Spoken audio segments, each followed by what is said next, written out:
Today we're going to talk about YouTube, more specifically an issue in the community for smaller creators, that issue being exposure and the problems I have with YouTube on the subject.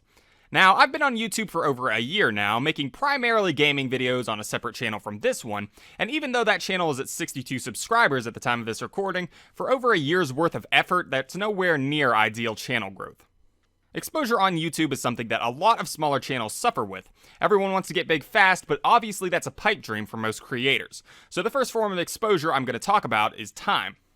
Time is the ideal method of growth and the most acceptable in the eyes of the community.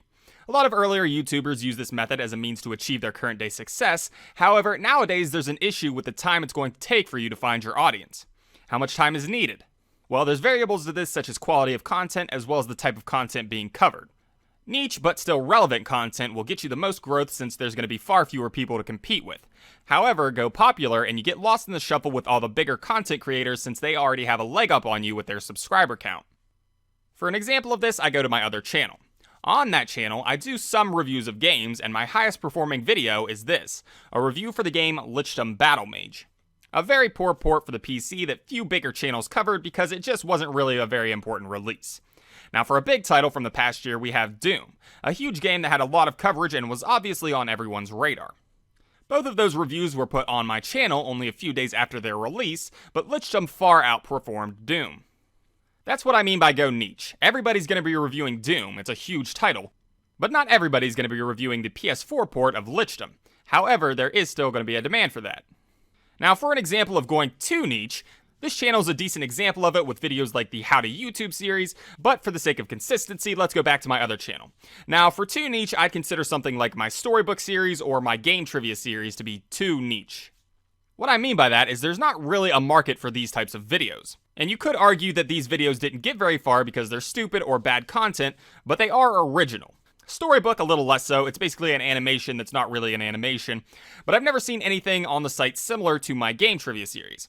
It's always just some random person trying to answer trivia questions if you see something like game trivia on the site. But with my series, I'm asking the audience the questions to test their knowledge after they've completed a game.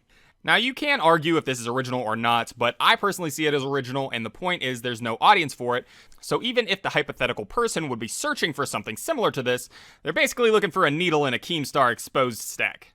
This is where your audience comes in. Some subscribers will check out your content regardless, and that will get you more exposure. More views equals more search results, and thus more people will be finding your content. However, without these subscribers, the likelihood of someone finding your random video is abysmal, even if they're hypothetically interested.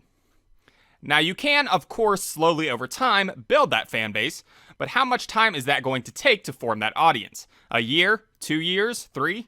As more and more content is shoveled onto YouTube, it becomes more and more difficult to find a footing, and thus other methods of exposure are typically taken. And we'll explore another one of these methods in the next video, if I get to it. Alright guys, that's the video. Like it, don't like it, let me know. I'm making this video to kind of sort of give overarching context as to why some methods of exposure are taken in the YouTube community, and while I hate them, I do see why they're done. It's a huge feat to make it on your own in YouTube anymore, and at this point, I'm not even sure if it's possible in a reasonable amount of time by a creator just making content that's of a high quality. And before you even say it, no, I'm not referring to myself. Shoutouts, self-promotion, collaborations, drama, these are all things that can get you more exposure on YouTube, and I hate that, but at this point it's kind of the nature of the beast. But this video all boils down to this point.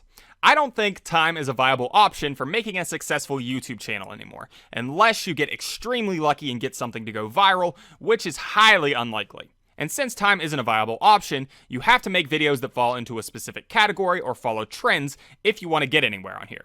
And this is why I feel like so many YouTubers are following these trends nowadays. You have to either follow these trends or you have to find another means of exposure. Shark pride for life, bruh.